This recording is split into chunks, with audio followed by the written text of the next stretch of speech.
Всем привет! Я Андрей, вы на канале Данилов Код.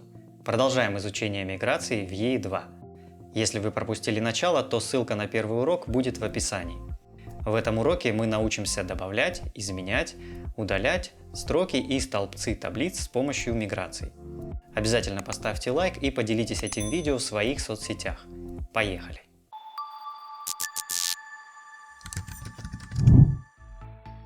Так как мой проект работает в Docker контейнере, предварительно запускаю Docker Compose. При запуске вы можете столкнуться с такой ошибкой Address already in use. При этом один раз ошибка может появиться, а в другой нет. Она происходит из-за того, что IP-адрес, который пытается взять себе один контейнер, уже занят другим контейнером. Откроем Docker Compose, и у нас единственный контейнер, который требует конкретный IP-адрес, это контейнер MySQL. Сеть EE2 предоставляет адреса из подсети 172.40.0.0 для всех имеющихся контейнеров. И если MySQL не успевает запуститься первым, то его адрес займет какой-то другой контейнер. Чтобы такого не происходило, нужно либо для контейнера MySQL выбрать адрес с более высокой цифрой в последнем разряде, либо прописать зависимости контейнеров. Тогда они будут запускаться в заданном порядке и адреса распределяться правильно. Добавим параметр depends on для frontend, backend и phpMyAdmin.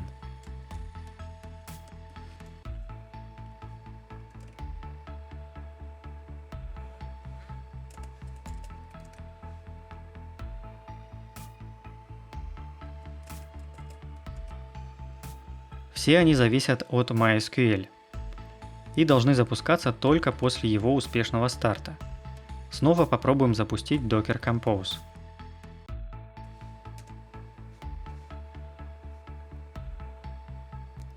Теперь контейнер запускается без ошибок. Ссылка на более подробный урок по настройке докера будет в описании. Для работы с миграциями нужно будет вводить команды в консоли контейнера фронтенда либо бэкенда, поэтому войдем в любой из них с помощью команды docker exec.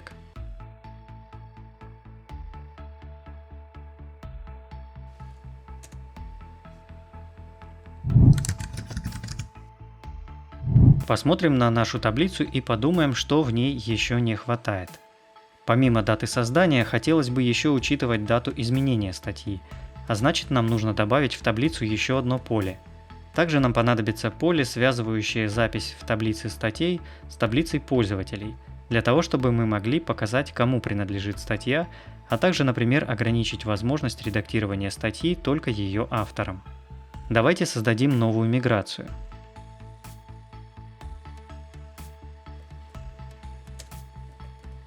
Так как я работаю в Docker контейнере, миграция создалась с правами пользователя root.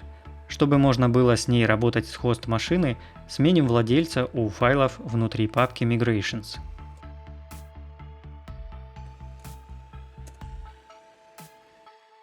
Откроем файл миграции и добавим в его метод SafeUp такую строку.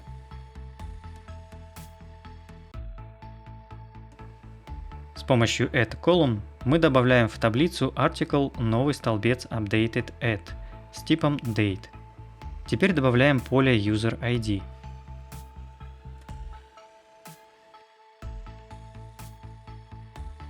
Поле у нас типа integer.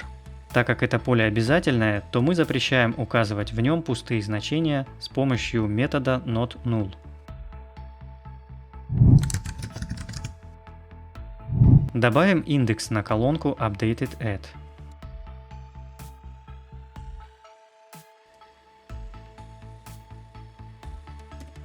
Индекс у нас составной по полям updated_add и ID. Также нам понадобится индекс на поле user ID.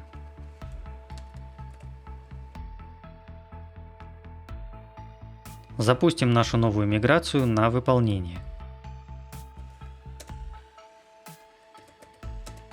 Миграция успешно выполнилась, проверим, что изменилось в базе данных. Открываем phpMyAdmin и указываем логин и пароль пользователя базы данных. Открываем таблицу Article и видим наши новые поля.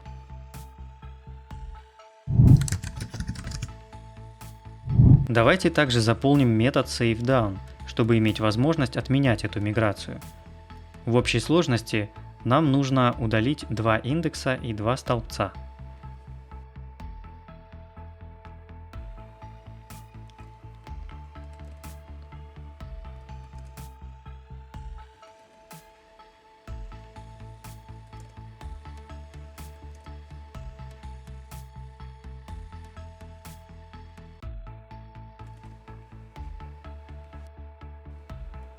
Проверим, как работает отмена миграций.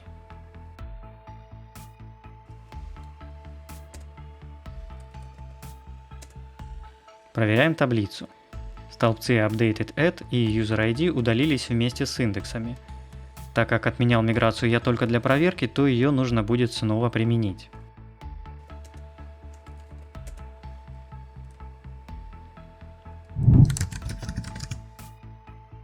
Теперь представим, что в определенный момент нам пришло в голову, что название поля description в нашей таблице не очень удачно звучит для поля, содержащего текст статьи, и мы решили переименовать его в текст.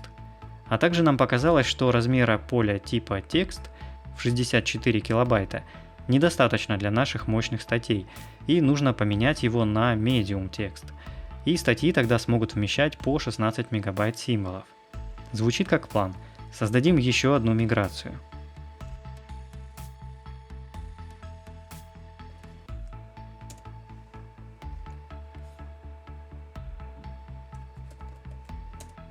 Изменим пользователя в доступах к файлу миграции.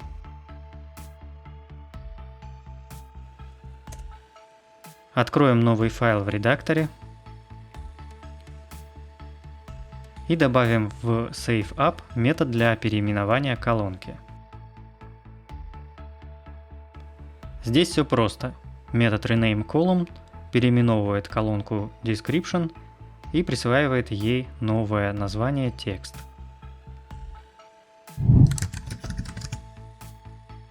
Для изменения типа колонки воспользуемся методом alterColumn.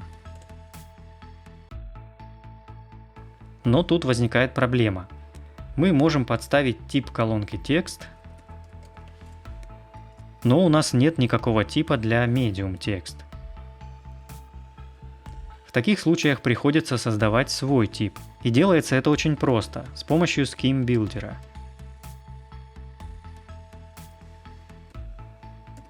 Давайте выполним миграцию и посмотрим, что получилось.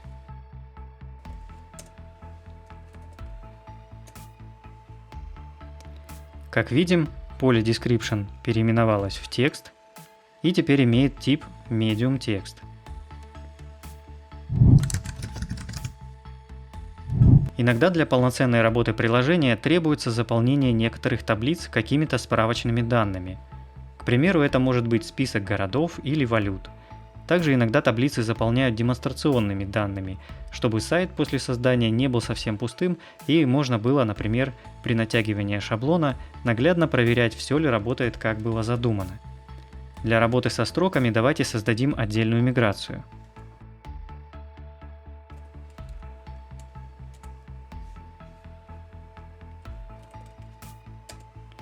Изменяем права на созданный файл миграции. Откроем файл в редакторе.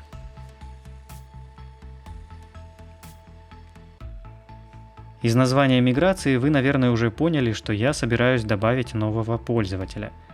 Для этого используем метод insert.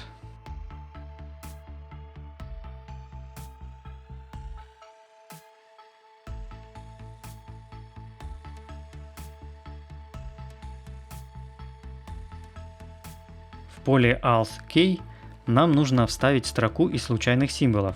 Это поле используется для форматирования сессионной куки пользователя. В поле passwordHash сохраняется хэш пароля в зашифрованном виде, так как пароли в исходном виде в базе не хранятся. В качестве даты создания и изменения проставим текущую дату-время. Обратите внимание, что эти поля у нас имеют тип integer, поэтому вставлять в них нужно временную метку Unix timestamp, и поэтому здесь мы воспользовались функцией time, которая как раз возвращает эту метку. Для разнообразия давайте также добавим еще пару пользователей. Но чтобы не писать каждый раз метод insert для каждой новой записи, давайте воспользуемся методом batch insert.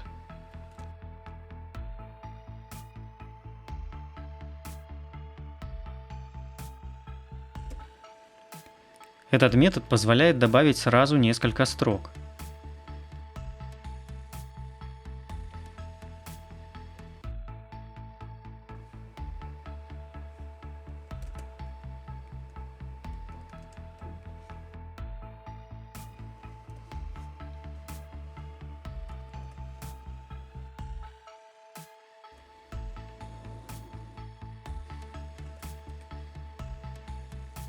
Выполним миграцию и проверим, что получилось.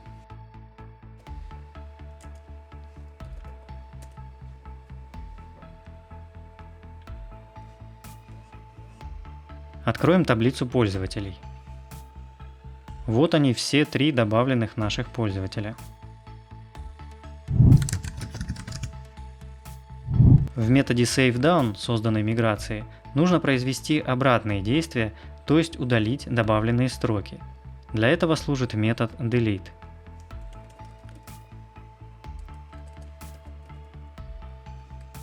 Первым параметром идет название таблицы, из которой удаляем данные, а вторым – условие, по которому выбираются удаляемые строки.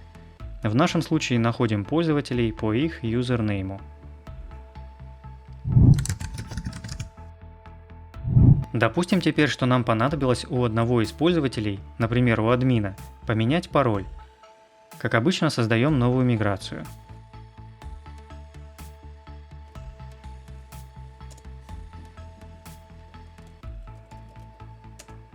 Изменим права на файлы миграции.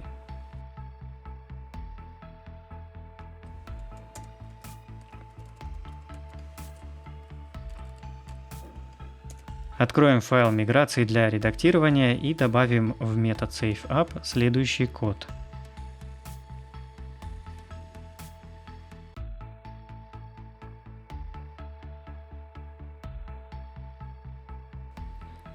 Здесь первым параметром указывается таблица, вторым – изменяемые поля и их новые значения для найденных строк. Третий параметр – это условие, по которому будет выполняться выборка строк для изменения. В нашем случае ищем строку с юзернеймом admin и задаем у нее в поле password_hash значение хэша, сгенерированного из нового пароля. Выполняем миграцию.